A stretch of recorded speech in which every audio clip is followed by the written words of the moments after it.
बिस्मिल्लाहिर्रहमानिर्रहीम। अस्सलाम वालेकुम नाज़रीन, प्रोग्राम आप देख रहे हैं 7 से 8 सना हाशमी के साथ। मुझे उम्मीद है कि आप तमाम लोग खैरियत से होंगे। तहरीक अदम एतमाद की गूंज ताहाल मौजूद है और हम देख रहे हैं कि ज़ाहिर जब कल सुप्रीम कोर्ट ऑफ पाकिस्तान का एक बड़ा फैसला सामने आया तो इसके बाद क्लियर ऑर्डर्स हैं सुप्रीम कोर्ट के कि कल कौमी असम्बली का इजलास जो है वो बुलाया जाए और इस इजलास के अंदर तहरीक अदम एतमाद जो है वो पेश की जाए और जो उसके रूल्स हैं उसके मुताबिक हो ये सारा अमल।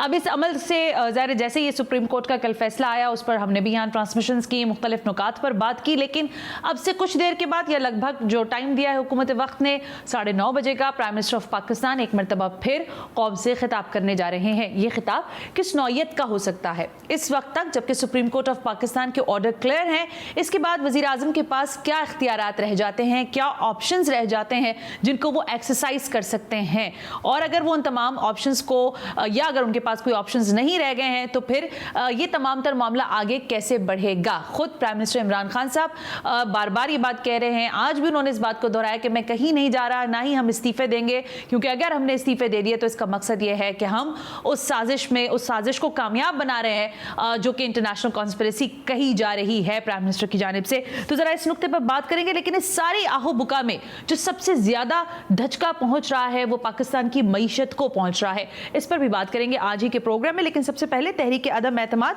को नाकाम बनाने के लिए अब कौमी असम्बली के इजलास में क्या हिकमत अमली अपना सकती है मौजूदा हुकूमत और इसके पास अब ऑप्शंस क्या क्या हैं। इस वक्त मेरे साथ मौजूद हैं सदर पिलडाट है अहमद बिलाल महबूब साहब, इंपॉर्टेंट शख्सियत हैं, जरा उनसे बात कर लेते हैं, कुछ ज़रा कानूनी पेचीदगियों पर भी बात कर लेते हैं, जो अबहाम है उस पर भी बात कर लेते हैं। अहमद साहब अस्सलाम वालेकुम, सबसे पहले बहुत बहुत शुक्रिया सर। ज़ाहिर कल हमने देखा कि सुप्रीम कोर्ट ने क्लियर ऑर्डर्स तो दिए हैं, उसके बाद फरमाइएगा कि अब दोबारा ये बहस दोबारा सामने आ गई है कि अब प्राइम मिनिस्टर के पास क्या ऑप्शन बाकी बचे हैं। देखिए, कानूनी और आईनी हिसाब से तो अब ऑप्शन यही है कि या तो वो रिज़ाइन कर दें या फिर उसको फेस करें, लोगों को कन्विंस कर लें इस दौरान में इतनी तादाद में कि ये तहरीक एतमाद नाकाम हो जाए। अच्छा, लीगली और कॉन्स्टिट्यूशनली तो इसके अलावा ऑप्शन नहीं है, लेकिन जिस तरह उन्होंने लास्ट टाइम ये कहा था कि उन्होंने एक सरप्राइज़ देना है और वो जो सरप्राइज़ दिया था वो अब तय हो चुका है कि वो एक गैर आइनी सरप्राइज़ था। तो अगर आपने गैर आइनी काम कर रहे हैं तो फिर तो आपके पास एक रेंज है, फिर तो उसकी कोई हद ही नहीं है कि आप क्या कुछ कर सकते हैं। सही। कल आप सिंपली आपके स्पीकर और डिप्टी स्पीकर साहब इजलास बुलाने के लिए तैयार ही ना हो, वो आए ना, सेक्रेटेरिएट को भी बंद कर दें, पंजाब असम्बली की तरह तारे लगा दें, ये भी कर सकते हैं। अगर ये बिल्कुल साफ जाहिर है गैर कानूनी होगा, लेकिन मैं उम्मीद करता हूँ कि ऐसे नहीं होगा। और वो जाहिर है कि जब तक कि वो फेस कर रहे हैं वो ये कबूल नहीं करेंगे कि वो हार चुके हैं, और ये कोई हारना कोई ऐसी शर्म की बात नहीं है, डेमोक्रेसी है, इसमें आप जीतते भी हैं आप हारते भी हैं। तो कल जब होगा इजलास तो मेरे ख्याल में बाकायदा उसकी कानून के मुताबिक गिनती होगी, कानून के मुताबिक उसकी अनाउंसमेंट होगी और फिर कानून के मुताबिक ही उसका प्रोसीजर जो है वज़ीर आज़म के इंतखाब का वो भी होगा। हमें उम्मीद यही करनी चाहिए। ठीक है, उम्मीद पे तो काफी दिनों से सारा मामला चल रहा है अहमद बिलाल साहब, लेकिन अब फरमाइएगा कि ज़ाहिर है प्राइम मिनिस्टर बार बार एक आलमी साजिश का तस्करा कर रहे हैं, आज भी वो कौम से खिताब करने जा रहे हैं। आपके तबसरे और तज्ज़िये से मैं ये जानना चाहूंगी कि आज वो किन नुकात को उठा सकते हैं। फिर इस आलमी साजिश को पब्लिक करने की बात हो रही है, फिर इस पर कमीशन बनाने की बात हुई और इस कमीशन बनाने के लिए जो नाम तश्कील दिया गया वो lieutenant general retired Tariq Khan साहब का था, लेकिन उन्होंने भी माजरत कर ली है। अब फरमाइएगा ये कॉन्स्पिरेसी क्या ये इस दौरान जबकि अदम एतमाद की तहरीक है तो हुकूमत के पास ये इख्तियार मौजूद होता है कि वो कोई कमीशन तश्कील दे सके, और अगर वो देती है तो फिर उसकी कितनी कदर कीमत रह जाती है। देखिए, असूलन तो ये है कि अब चूंकि कल तहरीक एतमाद पेश होनी है जी, तो उसका इंतज़ार कर लिया जाता है कि अगर वो उसमें सुरखरू हो जाए और वज़ीर आज़म कायम रहें तो फिर चाहे कमीशन बनाएं, उनको इख्तियारात हासिल है। टेक्निकली तो अभी भी इख्तियार उनके पास है, लेकिन कोई ऐसी चीज़ जिसके बारे में अभी एक तवील मुद्दत की चीज़ है, 1 महीने में 2 महीने में 3 महीने में उन्हें रिपोर्ट देनी है, तो जाहिर है उनको इंतज़ार कर लेने में क्या हर्ज था अगर वो कर लेते। तो ये वो बारीकियां हैं जो छोटी छोटी नाइसिटीज़ हैं जो कि हमारी जमहूरियत के अंदर रवा रखी जानी चाहिए लेकिन नहीं रखी जाती। अब मामला जो आपने पूछा है कि वो वजीर आजम साहब जो है कल ये जो मामला होगा तो कैसे आगे बढ़ेगा, यही सवाल है ना आपका? जी जी जी जी जी, बिल्कुल यही बात है। जी, मेरे ख्याल में इमरान खान साहब जो हैं उनकी निगाह अब अगले इंतखाब पे है। अच्छा। उन्होंने पहले भी असम्बली को डिसॉल्व कर दिया था जी। और उनकी जो तमाम तर जो बयानियां हैं और जो भी वो पोजीशन अडॉप्ट कर रहे हैं वो इस नुक्ता नज़र से है कि अगले इंतखाबात के पॉइंट ऑफ व्यू से उन्हें लोगों के साथ क्या कम्युनिकेट करना है, अपने पोटेंशियल वोटर्स के साथ क्या मैसेजिंग करनी है, तो वही बात कर रहे हैं जो उनके अगले इलेक्शन में उनको हेल्प कर सकती है इलेक्शन जीतने में। उन्होंने ये जो बैनुल-अक़वामी साजिश की बात की है जी, इसने उनको थोड़ा सा फ़ायदा भी पहुंचाया है, लिहाजा वो मेरे ख्याल में इसी को आगे लेके चलना चाहेंगे ठीक है। और ये बताना चाहेंगे कि वो तो बिल्कुल सही थे, उनसे कोई गलती नहीं हुई बल्कि उनके खिलाफ साजिश हुई तो उन्हें हटाया गया। एक तो वो अपने सपोर्टर्स को इससे ढारस बंधाएंगे और दूसरा अपने वोटर्स को विन बैक करने की कोशिश करेंगे। तो उनकी अब जो तमाम तर कोशिश होगी वो अगले इलेक्शन के पॉइंट ऑफ व्यू से होगी, उसके अलावा उनके सामने और कोई बड़ा मकसद इस वक्त नहीं है। ओके अहमद साहब, अब अगर जैसे कल इजलास सुबह 10:30 बजे शुरू होता है, इत्तलात आ रही है गलत सही हो सकती हैं कि ये ज़ाहिर लंबा इजलास चलाए जाने की बात हो रही है, क्या कल ही के दिन तहरीक अदम एतमाद पेश करनी होगी या ये हो सकता है क्योंकि 4 एजेंडाज हैं कल कौमी असम्बली के, तो ऐसा मुमकिन है कि वो कहें कि वक्त ही नहीं बचा, वज़रा ने इतनी लंबी लंबी तकरीरें कर दी हैं, रात 10:30 बज गए, तो अब हम कल तहरीक अदम एतमाद पर वोटिंग कराएंगे? Is that okay? ये हो सकता है या नहीं हो सकता?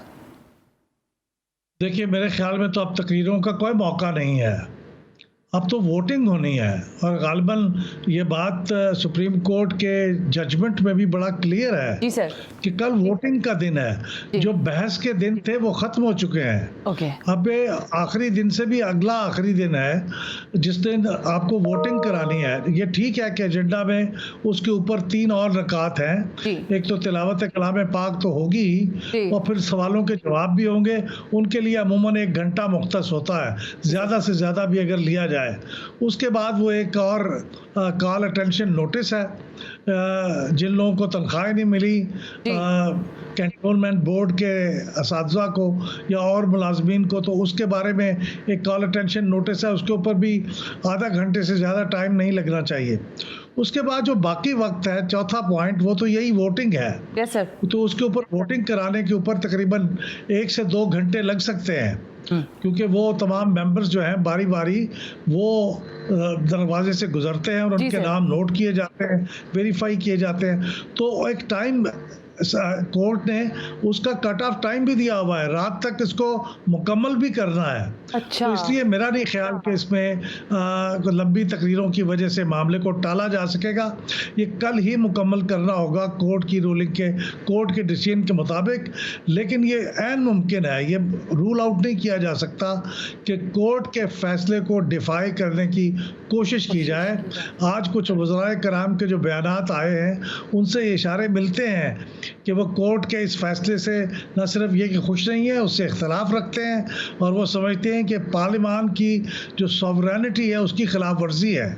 तो इसलिए कल वो ये कह सकते हैं कि हम इसको नहीं मानते और हम इसको अपनी मर्जी से कराएंगे, तो उससे बदमज़गी पैदा हो सकती है। लेकिन मैं फिर ये कहूँगा कि उम्मीद तो यही रखनी चाहिए कि ऐसा ना करें। अहमद बिलाल साहब, फिर एक और सवाल भी ज़ाहिर, लोगों के कुछ क्लियरेंस चाहते हैं हम कि लोग क्लियर हों कुछ चीज़ों में। कल अगर अदम एतमाद की तहरीक कामयाब हो जाती है, इमरान खान साहब ज़ाहिर नाकाम होते हैं इसको डिफेंड करने में, तो क्या कल ही के दिन फिर अगला कायदे ऐवान चुनना होगा या दोबारा इजलास तलब किया जाएगा और फिर दोबारा जो है इजलास के अंदर वोटिंग होगी नए कायदे ऐवान के लिए? देखिए, अगर कोर्ट का फैसला ना आया होता तो मैं ये समझता कि शायद ये मौजूदा सेशन प्रोरोग हो जाएगा तहरीक एतमाद पे गिनती के बाद, और फिर नया सेशन प्रेसिडेंट कॉल करेंगे जी सर, जो कि 1-2 दिन के अंदर कॉल कर लेंगे और फिर उसके अंदर वज़ीर आज़म का इंतखाब होगा। लेकिन अब चूँकि कोर्ट ने ये वाज़े तौर पे कह दिया है कि इसी सेशन में नए वज़ीर आज़म का इंतखाब हो, तो ज़्यादा से ज़्यादा अगर इसको टालना भी चाहें तो वो मंडे तक टाल सकते हैं, संडे की छुट्टी होती है। वरना तो संडे को असम्बली का इजलास बुलाएं और उसके अंदर आप उम्मीदवारों से कागजात नामजदगी लें। एक दिन होता है कागजात नामजदगी लेने का, जो उम्मीदवार हैं वो अपने कागजात देते हैं, उनकी स्क्रूटनी होती है, उनके लिस्ट नाम अनाउंस हो जाता है, फिर अगले दिन उसके ऊपर वोटिंग होती है। तो मंडे को वोटिंग हो जाए, लेकिन अगर आप संडे को छुट्टी भी करना चाहें तो मंडे को आपको ये कागजात नामजदगी वसूल करने होंगे और ट्यूसडे को उसके ऊपर ज़्यादा से ज़्यादा आप ताख़ीर कर सकते हैं कि उसके ऊपर वोटिंग कराएं और ट्यूसडे को आपके पास नया कायदे अहवाल मुंतखब हो जाना चाहिए। ओके, अब अहमद बिलाल साहब एक और सवाल है। अभी मैं तकरार से शायद मैंने आगाज़ में ही पूछा था, लेकिन मैं दोबारा पूछ रहा हूँ। आज अगर प्राइम मिनिस्टर इमरान खान साहब 9:30 बजे के करीब जो बताया गया कि वो कौम से खिताब करते हैं और वो कहते हैं, जो कि अभी तक मेरे पास जो चीज़ें हैं, जो डिटेल्स हैं, उसमें तो खैर कहीं नहीं है कि वो कह रहे हैं कि हम इस्तीफे नहीं देते, लेकिन अगर वो कौम से कहें कि मैं इस सारे सिस्टम को देख रहा हूं और अब मैं मुस्ताफी होने का ऐलान करता हूं, तो इज दैट ओके? फिर अदम एतमाद की वोटिंग की जरूरत तो नहीं पड़ेगी, फिर तो बात खत्म हो गई ना फिर? जी, अगर वो इस्तीफ़ा दे देते हैं तो इसका मतलब यह है कि जिस शख्स के ख़िलाफ़ तहरीक अदम एतमाद पेश हुई थी वो शख्स अब अपने ओहदे पे मौजूद नहीं रहा, क्योंकि उनका नोटिफिकेशन भी जारी हो जाना चाहिए फिर उनका रेजिग्नेशन की एक्सेप्टेंस का, और कल फिर जो बेसिकली हमें इलेक्शन पे ही फिर जाना चाहिए, जो कि कल हो सकता है या फिर परसों हो सकता है या फिर मंडे को, फिर नए कायदे ऐवान के तरफ जाना पड़ेगा हमें। अच्छा अहमद बिलाल साहब, इसी तनाजुर में हमने कल देखा कि जब सुप्रीम कोर्ट के अंदर बताया गया कि ECP के चेयरमैन को बुलाया गया और उनसे पूछा गया इंतखाबात के मामले पर, तो उन्होंने कहा कि जी हम तो तैयार हैं, लेकिन हल्का बंदियों का मामला है। और मेरी इतलात के मुताबिक उन्होंने कुछ डॉक्यूमेंट्स भी वहां पर सुप्रीम कोर्ट के सामने रखे। उन्होंने कहा कि हमने कई दफ़ा खतूत लिखे हैं गवर्नमेंट को हल्का बंदियों के मामले पर और दीगर तमाम तर चीजों पर, लेकिन वहां से हमें कोई मस्बत जवाब नहीं मिला है। फरमाइएगा कि ये जो 90 दिन के अंदर इलेक्शन कराने की बात है, अगर नया कायदे अवान सामने आ जाते हैं, उसके बाद ये सिस्टम को चलाने के लिए 90 दिन से एक्सीड किया जा सकता है ये मामला इलेक्शंस का? बहुत ही कोई इमरजेंसी की सिचुएशन हो तो फिर इलेक्शन कमीशन ऐसा कर सकता है, और वो इमरजेंसी की सिचुएशन इस तरह की हो जैसी मोहतरमा बेनज़ीर भुट्टो की शहादत जब हुई थी 2008 के इलेक्शन से पहले, तो फिर तकरीबन 1 महीने के लिए इलेक्शन पोस्टपोन कर दिए थे इलेक्शन कमीशन ने, क्योंकि उनकी शहादत के फ़ौरन बाद फसादात फूट पड़े थे और मुल्क के अंदर एक ऐसी हैजानी कैफियत पैदा हो गई थी। अगर कोई उस नौइयत की कैफियत हो, अगर उस तरह की कोई इमरजेंसी हो और इलेक्शन कमीशन महसूस करे, तो वो भी 1-8 महीने के लिए हो सकती है, लेकिन चूंकि उन्होंने कहा कि 7 महीने चाहिए, जी तो अक्टूबर तक भी एक्सटेंशन नहीं मिल सकती। लेकिन अब मेरा ख्याल में चूंकि इलेक्शन का तो सवाल, नई गवर्नमेंट जब आएगी, अगर ये तहरीक अदम एतमाद पास हो गई, नया वजीर आज़म आ गया, तो फिर उसने चूँकि रिजॉल्व करनी है असेंबली और उसने इलेक्शन करवाने हैं, तो मेरे ख्याल में वो इस बात को मद्देनज़र रखेगा कि 7 महीने का तकरीबन टाइम, यानी 4 महीने के बाद वो डिज़ोल्व करे असेंबली, उससे पहले ना करे। और इनका जो एजेंडा है उससे भी यही लगता है कि 4 महीने इनको लग जाएंगे। इन्होंने कुछ कवानीन पास कराने हैं इलेक्टोरल रिफॉर्म से मुतल्लिक, कुछ और मामलात, तो 4 महीने उसमें लग जाएंगे। उसके बाद वो नए इलेक्शन के लिए अनाउंसमेंट करें, लेकिन मुझे उसमें क्लियर नहीं है कि ये क्या करना चाहते हैं। ऐन मुमकिन है कि पूरा 1.5 साल ही इस्तेमाल करना चाहें, क्योंकि इनके पास फिर ये 1.5 साल तो होगा इनके पास ये उस वक्त तक जा सकते हैं। लेकिन इस बारे में मुझे क्लैरिटी नहीं है और ना इन्होंने क्लैरिटी दी है, क्योंकि इसमें एक और बड़ा सवाल पैदा होगा कि सूबाई असम्बलियों के भी इलेक्शन प्रेफरेंस तो यही दी जाती है कि वो इकट्ठे ही हों असेंबली के साथ, तो वो सूबाई असम्बलियाँ शायद इस वक्त डिसॉल्व करने के लिए तैयार ना हों। अगर कौमी असम्बली का आप कराना भी चाहें तो उससे बड़ी कॉम्प्लिकेशंस पैदा हो जाएंगी। तो इसलिए मेरा ख्याल या तो ये इत्तफाक के राय पैदा करेंगे कि जब सब तैयार हों असम्बलियाँ डिसॉल्व करने के लिए तो उस वक्त इलेक्शन कराएं, या फिर जाएं अगस्त सितंबर 2023 में जब इन असम्बलियों की मुद्दत पूरी हो रही हो तो फिर सबका इलेक्शन इकट्ठा हो। तो मुझे उस बारे में पता नहीं वो क्या करेंगे, लेकिन बहरहाल मेरा ख्याल है कि अगर ये जो भी सूरत होगी इस बात का ख्याल रखेंगे कि इलेक्शन कमीशन को 4 महीने चाहिए डिमार्केशन के लिए। ठीक, बहुत बहुत शुक्रिया सदर पिलडाट अहमद बिलाल महबूब साहब हमसे बात करने के लिए। कुछ और मजीद नुकात थे, कुछ और पेचीदगियां थी, कुछ और सवालात थे जिनका जवाब हम चाहते थे कि अहमद बिलाल साहब हमें दें कि कल के दिन भी क्या ऑप्शंस हैं। आज रात तक भी प्राइम मिनिस्टर के पास ये ऑप्शन मौजूद है कि वो मुस्ताफ़ी हो जाएं, लेकिन अगर ऐसा नहीं होता तो फिर ज़ाहिर कल एक प्रोसेस है, ड्यू प्रोसेस है, जो कि सुप्रीम कोर्ट के ऑर्डर के बाद बहरहाल अपनाना पड़ेगा। लेकिन अगर ये नहीं होता तो फिर किस तरफ जाएंगे? जैसे हमने पूछा अहमद बिलाल साहब से कि क्या ऐसा हो सकता है कि कल रात गए तक इजलास कंटिन्यू किया जाए और फिर कहा जाए कि नहीं एडजर्न किया जाता है मंडे तक, तो उन्होंने कहा ये नहीं हो सकता after the supreme court orders. बहरहाल यहाँ एक ब्रेक शामिल करते हैं। ब्रेक से वापस आकर पाकिस्तान का सियासी मंजरनामा तो हमारे सामने है, एक जानिब अपोजिशन एक जानिब हुकूमत, लेकिन इन दोनों के दरमियान जो पिस रही है वो पाकिस्तान की मईशत है। जरा इस पर बात करते हैं इस ब्रेक के बाद।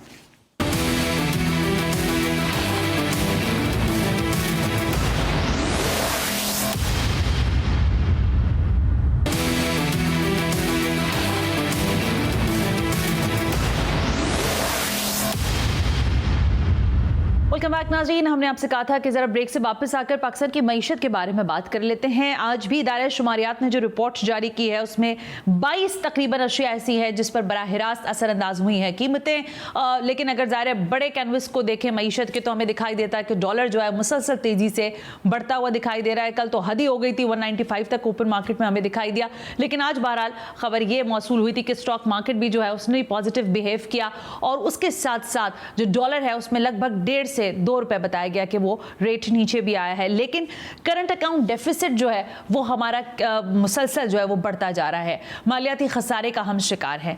ज़ाहिर मईशत दान इस बारे में बार बार बात कर रहे हैं, लेकिन सियासी मंजरनामे के दौरान मुआशी मंजरनामा किस हद तक निगलेक्ट हुआ है इस पर ज़रा बात करते हैं शबर जैदी साहब से। साबिक चेयरमैन FBR हैं और ज़ाहिर मईशत दान है। बहुत बहुत शुक्रिया शबर साहब। फरमाइएगा कि इस वक्त जो सिचुएशन है सियासत की वो तो आपके सामने है, लेकिन मैं आपसे मईशत की सूरत हाल जानना चाहती हूँ। मईशत इस वक्त कहाँ खड़ी है शबर साहब? थैंक यू वेरी मच, आपने मुझे मौका दिया। देखिए, पाकिस्तान में जो पिछले तकरीबन 1.5 हफ्ते 2 हफ्ते से जो पोजीशन चल रही है उसमें पाकिस्तान की मईशत से को नजरअंदाज कर दिया गया है और बड़ी तेजी से पाकिस्तान की माशी हालत खराबी की तरफ जा रही है। उसकी वजह यह है कि हमारे जो करंट अकाउंट का बैलेंस है, मतलब जो डॉलर का जो करंट अकाउंट वो होता है, जो डॉलर का बैलेंस होता है वो तेजी से गिर रहा है और पाकिस्तान के जो रिजर्व्स हैं वो कम होते जा रहे हैं। तो पाकिस्तान बहुत तेजी से, जो मैंने पहले भी कहा था, एक बहुत परेशानी की तरफ जा रहा है जिसको हमें सही करना है और कोई उसकी तरफ ध्यान नहीं दे रहा और उसकी वजह से महंगाई तो अपनी जगह पर है ही, मगर अगर ये सिलसिला जारी रहा तो खुदा ना खास्ता 2023 में हम उस जगह पे नहीं पहुंच जाएं जो मैं कहना नहीं चाहता, मगर उसकी तरफ हम बड़ी तेजी से आगे बढ़ रहे हैं और हमें फौरन उसको रोकने का कोई कदम उठाना पड़ेगा। आप क्या नहीं कहना चाह रहे? वही बात जो आपने शायद इससे पहले एक दफा कही थी कि खुदा ना खास्ता मुल्क दिवालिया हो सकता है, बैंकरप्सी की तरफ जा सकता है, ये बात नहीं कहना चाहते, या आपको अब लगता है कि कुछ चीजें जो हैं वो उसको बैलेंस करने में अपना किरदार अदा कर रही है मईशत के संभालने के लिए? देखिए, बात ये कि मैं तो ये बात बहुत पहले कह चुका हूँ, मेरे पब्लिकली कह चुका हूँ, मैंने इस पर ट्वीट भी किया है कि पाकिस्तान 2023 में डिफॉल्ट की शक्ल में जाने के करीब हो जाएगा और अगर हमारी हमारी मईशत है जिस पैमाने पर अस्तवार हो गई है, अगर इसी तरह चलता रहा तो 2023 हमारे लिए इंतहाई खतरनाक साल होगा और हमें 2023 में डिफॉल्ट का खतरा पैदा हो जाएगा। ये एक बहुत ही खतरनाक सूरत हाल है क्योंकि हमारे जो रिजर्व्स हैं वो तकरीबन अब सिर्फ 1.5 से 2 से 2.5 महीने के बोर्ड के रह गए हैं और हमारा तजारती खसारा है और जो हमारा नेट करंट अकाउंट है वो बढ़ता जा रहा है। तो पाकिस्तान 2023 को नहीं क्रॉस कर सकता अगर पाकिस्तान में बुनियादी माशी इस्लाहात नहीं की गई। और मैं जो बात कहना चाहता हूँ पब्लिक से वो ये है कि ये जो सियासत में हो रहा है ये बिल्कुल गैर अहम हो जाएगा जब हम 2023 की माशी हालात को देखेंगे, और जो भी गवर्नमेंट आएगी वो निहायत परेशानी में होगी 2023 में। एक उसको पब्लिक का प्रेशर होगा और 2023 में पाकिस्तान को बहुत शदीद माशी परेशानियों का सामना है। लेकिन शाबर साहब, मसला ये है, देखिए आपने ये कहा ना 2023 की तो बात ठीक है, लेकिन अब देखें अभी IMF ने भी जो कर्जा की किस्त देनी थी वो रोक ली। उन्होंने कहा कि जो नई गवर्नमेंट आएगी हम उसके साथ निगोशिएट करेंगे। उधर जो चीन ने पाकिस्तान को तकरीबन $2 अरब का सेफ डिपॉजिट देना था उसको भी उन्होंने मौखिर कर दिया है। तो ये सारी चीजें मिल मिला के लग ऐसा रहा है कि वो जिस रिजर्व्स की आप बात कर रहे हैं, जहां हम अपना कर्जा उतारने के लिए कर्जे ले रहे हैं, ये सब भी आप होल्ड हुआ है, यानी सब जमूद का शिकार है। इसके लिए पेशबंदी क्या हो सकती है शब्बर साहब? देखिए, बात ये है ना कि ये जो हमारी जो शॉर्टफॉल करंट अकाउंट की आ रही है, ये कोई इस तरह नहीं आ रही कि कोई आज हमारे एक्शन की वजह से आ रही है। ये एक हमारा तसलसल से आ रही है, क्योंकि हमने 30 जून 2022 क्लोज होगा, उसमें हम तकरीबन 18 से 20 बिलियन का करंट अकाउंट का शॉर्टफॉल करेंगे। तो अगर यही पोजीशन रही तो ये 23 में आके अपना बैलेंस बराबर कर देगी। बात ये नहीं है, बात यह है कि हमें पाकिस्तान में बहुत जिसे कहते हैं कि टफ इकोनॉमिक डिसीजंस लेने पड़ेंगे, जिसके लिए कोई गवर्नमेंट तैयार नहीं है। जो मेरी परेशानी है वो ये नहीं है, मेरी परेशानी वो ये है कि पाकिस्तान में जो सियासतदान हैं वो अब जो इस हालात में पाकिस्तान आज चला गया है वो पॉपुलर फैसले लेना चाहते हैं, मतलब वो फैसले जिससे वो अवाम को छोटी मोटी मीठी गोलियां दे दे। मगर प्रॉब्लम यह है कि पाकिस्तान को एक बहुत सख्त माशी पॉलिसी जिसमें अवाम को बहुत परेशानी होगी वो अपनानी पड़ेगी अगले 1-2 साल में। सवाल ये आता है कि क्या हमारे सियासतदान या हमारे आने वाले हुक्मरान वो करने के लिए तैयार हैं, क्योंकि जो इतनी गैर मुस्तहकम या फ्रेजाइल पोजीशन सियासत में आ गई है उसमें मुझे बहुत ज्यादा परेशानी नजर आती है, क्योंकि कोई भी पार्टी, कोई भी सियासी हुकूमत वो फैसले नहीं कर सकेगी जो कि पाकिस्तान की मईशत को संभालने के लिए जरूरी होंगे। तो हमें अब ये देखना होगा कि वो किस तरह का पोजीशन आएगी जो कि एक बहुत स्ट्रॉन्ग माश की, स्ट्रॉन्ग का मतलब ये है कि वो फैसले जो कि शायद अनपॉपुलर हो या वो मुश्किल फैसले हो, जैसे फॉर एग्जांपल पेट्रोल की प्राइस को इंक्रीज करना, ये मुश्किल फैसला है मगर ये मजबूरी है, या फॉर एग्जांपल इंपोर्ट के बैलेंस को कंट्रोल करना, ये मुश्किल फैसला है मगर करना पड़ेगा।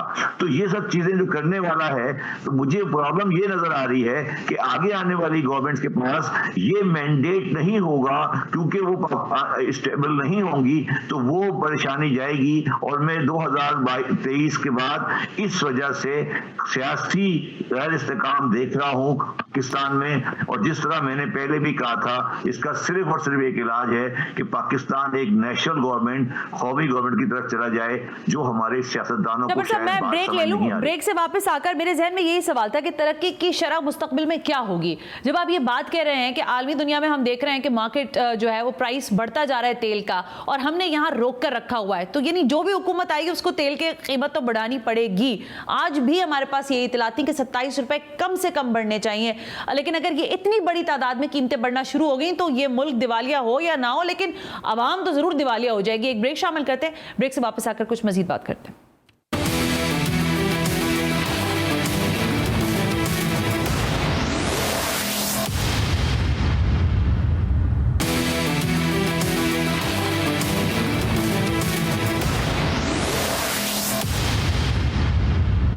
वेलकम बैक नाजरीन, हम ब्रेक पर थे, वक्त कम रह गया है। शबर जैदी साहब मेरे साथ मौजूद हैं, साबिक चेयरमैन FBR हैं, मुआशी माहिर हैं। शबर साहब, बात ये हो रही थी, आपने कहा कि तेल की कीमतों के हवाले से भी हमें रिव्यू करना पड़ेगा, मुश्किल फैसले करने पड़ेंगे। सर, इस वक्त तो मार्केट, आलमी मार्केट जो हम देख रहे हैं उसमें ज़ाहिर इजाफा हो रहा है, कोविड के बाद की सिचुएशन के बाद चीज़ें बदल गई हैं। लेकिन सर, अगर ये इजाफा इतना होशरुबा हो जाए, यानी अगर मैं आज ही की बात कर लूँ, 27 रुपये अगर फ़र्ज़ करें बढ़ा देते हैं, चले 27 ना भी 20 रुपये बढ़ जाते हैं, तो आपको लगता नहीं कि ये तो और ख़तरनाक हद तक मईशत को धचका पहुंचाएगा? और अगर इसको रोका जाता है तो फिर आपकी नज़र में ये मामला कैसे आगे बढ़ेगा? क्योंकि ज़ाहिर है दोनों चीज़ों को आपको पैरेलल लेके चलना तो होगा, मईशत को भी लेके चलना होगा और और आवाम को रिलीफ भी देना होगा।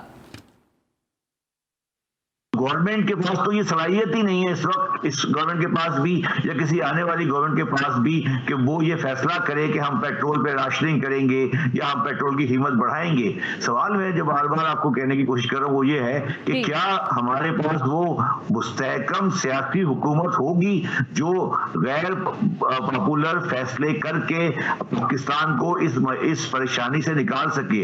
ये परेशानी हमने खुद अपने ऊपर नहीं ली है, इंटरनेशनल फोर्सेस भी हैं, मगर जिस तरह मैं बहुत अरसे से कह चुका हूं कि पाकिस्तान बुनियादी तौर पर एक बैंकरप्ट कंट्री है, क्योंकि इसके पास अपने फॉरेन करेंसी के लोन अदा करने की सलाहियत नहीं है। ये इसको एक बहुत शदीद इंटरनेशनल सपोर्ट चाहिए, तो इंटरनेशनल सपोर्ट इसको नहीं मिल रही है, और तो उन हालात में पाकिस्तान को ये देखना पड़ेगा कि हम कहां खड़े हैं। इसमें जो एक और अफसोस की बात है वो ये है कि हमारी जो इस वक्त सियासत हो रही है, जिसमें हम सियासत कर रहे हैं, उसमें हमने इंटरनेशनल फैक्टर्स को इंक्लूड कर लिया है। ये निहायत एक मुश्किल या मेरे हिसाब से गैर मुनासिब फैसला है, क्योंकि मैं बहैसियत एक मईशतदान के, मुझे अमेरिकन पसंद हो या नहीं पसंद हो, मुझे EU पसंद हो या नहीं पसंद हो, मगर पाकिस्तान की माशी मजबूरी है कि हमें EU और अमेरिका की तरफ अच्छे ताल्लुकात रखने हैं। हम किसी भी हाल में EU और अमेरिका से ताल्लुकात खराब नहीं कर सकते, क्योंकि हमारी 90% एक्सपोर्ट इन्हीं जगह पे जाती है और कम से कम अगले 10 साल तक जाती रहेगी। तो हम ये जो सियासी खेल हमने खेलना शुरू किया हुआ है, जिसमें हम इंटरनेशनल फोर्सेस को इन्वॉल्व कर रहे हैं, ये मुझे बहुत गैर मुनासिब लगता है। और हमें इन चीजों को अब देखना पड़ेगा, क्योंकि हम सियासत के लिए क्या पाकिस्तान के अवाम का बड़ा फैसला या उनका मुस्तकबिल। ठीक है शबर साहब, लेकिन अगर मैं इसमें फिर ये सवाल कर लूं ना कि अगर आप कह रहे हैं कि खदशा है, ये मामलात हैं, जिस तरह से ज़ाहिर इंटरनेशनल चीज़ें इन्वॉल्व की गई हैं मईशत के अंदर, फिर हम अगर थोड़ा सिनारियो देखें, आपको लगता है कि खुदा ना खास्ता मेरे मुंह में खाक, लेकिन अगर इसी बयानी के साथ आगे बढ़ा गया, जो कि आलमी साजिशें, मुबैना खतूत जो सामने आ गए अभी पिछले दिनों में, तो खुदा ना खास्ता कुछ सेंक्शंस जो हैं वो पाकिस्तान फेस कर सकता है। देखिए बात सुने, जो सैंक्शन लगी, इराक पे लगी, ईरान पे लगी और सीरिया वगैरह पे लगी, वो लोग ऑयल रिच हैं। इराक में आज भी जो है बहुत बड़ा ऑयल का एक्सपोर्ट है, ईरान का ऑयल का एक्सपोर्ट है। पाकिस्तान तो ये चीज सोच भी नहीं सकता। देखिए बात सैंक्शन की नहीं है, अगर हमारी $32 बिलियन की एक्सपोर्ट है, तो अगर हमारा जो उसमें से अगर $20 बिलियन EU या अमेरिका में जा रहा है, तो हम तो सोच भी नहीं सकते कि हम सैंक्शन की तरफ जाएंगे। मुझे तो समझ नहीं आती कि ये इस तरह की बात हम कर क्यों रहे हैं कि अमेरिका की सैंक्शन, और ये मतलब इसमें ऐसा कौन सा तूफान आ गया है कि हम एक अजीब तरह की पोजीशन में चले गए हैं। देखिए बात पाकिस्तान की बदकिस्मती ये रही है कि पाकिस्तान एक माशी तौर पर कमजोर मुल्क है और इसका हमें रियलाइजेशन होनी चाहिए, मगर हम माशी तौर पर कमजोर होने के बावजूद हम ये समझते हैं कि हम इंटरनेशनल मामलात में ठेकेदार हैं या कोई बहुत बड़ा प्लेयर हैं या हम ये हैं और हम वो हैं। हम एक निहायत माशी तौर पर कमजोर मुल्क हैं और हमें चाहिए कि हम अपने अवाम की पोजीशन को देखें। इंटरनेशनल में रूस अमेरिका में क्या कर, रूस यूक्रेन में क्या कर रहा है या अमेरिका यूक्रेन में क्या कर रहा है या सऊदी अरब में क्या हो रहा है, ये हमारे बस की बात नहीं है।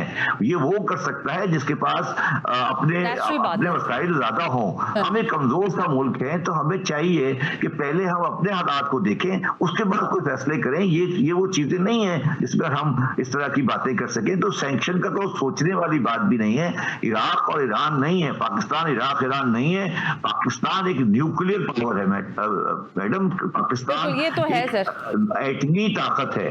एटमी ताकत पर सैंक्शन लगाना ये इंटरनेशनल पॉलिसी में सोचा भी नहीं जा सकता। बिल्कुल ठीक है। चले अच्छा आने वाला है कि हमारी एटमी ताकत को खुदा ना खास्ता कोई खतरा नहीं आ जाए, ये एक नया मसला है। तो मैं ये कह रहा हूं कि हम इन मसाइल में क्यों उलझते जा रहे हैं। हम क्या चाहते हैं हम पाकिस्तान के सिलसिले में? क्या हम ये चाहते हैं कि हमारे अवाम भूखे मरते रहे और हम ये इंटरनेशनल अफेयर्स और इस्लामी दुनिया और ये चीजों की बातें करके अपने आप को एक मुश्किल में में डालते जाएं जिसकी कोई वजह नहीं है, इसकी कोई वजह नहीं है। तो मैं ये समझता हूं कि पाकिस्तान के इस वक्त हर शोबे को, हर इदारे को ये देखना है कि पाकिस्तान का आम आदमी इस माशी बदहाली से किस तरह से गुजर रहा है। देखिए, मैं पाकिस्तान का वो वाहिद आदमी हूं जिसने 2022 के शुरू में एक इंटरव्यू में कहा था कि पाकिस्तान बुनियादी तौर पर एक बैंकरप्सी की तरफ जा रहा है। ठीक है, लेकिन मैं आपकी बातों से जो शबर साहब जो मुझे समझ आ रहा है, जो बात आप कर रहे हैं शुरू से अभी तक, मुझे लग रहा है आप उस टर्मिनोलॉजी की बात कर रहे हैं जो मियां शहबाज शरीफ साहब के मुंह से सुनी जरूर गई, और वो है मीसाक़े मईशत। अब मुझे बताइए, मीसाक़े मईशत होना चाहिए या होगा, और अगर नहीं होगा तो फिर क्या होगा, और अगर होगा तो सियासी जमातें क्या एक पेज पर होंगी, आपका ख्याल है? नहीं, देखिए, मैं ये कहना चाहता हूँ, आपने बात कर ली, मैं अब ये कह रहा हूँ, देखिए पहले तो मीसाक़े मईशत वॉलंटरी होने वाला था, मतलब वो होने वाला था कि लोग पार्टीज मिल के मीसाक़े मईशत करती। अब मैं तकरीबन आपको यकीन से कह सकता हूँ कि जो हमारी एस्टेब्लिशमेंट है या जो वो इदारे जो पाकिस्तान की सलामती के लिए ज़्यादा रेलिवेंट होते हैं, वो मैं आपको आज यकीन से कह सकता हूँ कि अगली असेंबली से पहले एक कॉमन मिनिमम प्रोग्राम का आपको एजेंडा देंगे, और उस एजेंडे के तहत वो सारी चीजें आपको आने वाली गवर्नमेंट को करनी पड़ेगी जिसको आप मीसाक़े मईशत कहते हैं, जो मेरा ही पॉइंट और टर्म है। क्योंकि जब हमने इन सियासतदानों को ये मौका दिया कि वो खुद करें तो उन्होंने नहीं किया, तो अब शायद वो ताकतें जो पाकिस्तान की सलामती से ज्यादा रेलिवेंट है, वो एक सर्टेन प्रोग्राम देंगी जो आपको अपनाना पड़ेगा। उसमें सियासी वाबस्तगियां, सियासी सोच अलग होगी, और वो मीसाक़े मईशत कह लें, उसको आप मिनिमम प्रोग्राम कह लें, जो मर्जी नाम कह लें, वो अगले टर्म में आने वाला है। अब सियासतदानों को और इन लोगों को ये आज़ादी नहीं दी जा सकती कि वो अपने मकासद के लिए पाकिस्तान के अवाम की बुनियादी मसाइल से पहलूतही करें। Well, thank you very much Shahbaz Zaidi, साबिक चेयरमैन FBR। आज के लिए बस इतना ही। ने क्लियरली कहा है कि मीसाक़े मईशत मिनिमम प्रोग्राम, लेकिन बहरहाल इस पर आइंदा आने वाली हुकूमतों को हर हाल में अमल करना होगा। आज के प्रोग्राम से मुझे इजाजत दीजिए, अल्लाह हाफिज।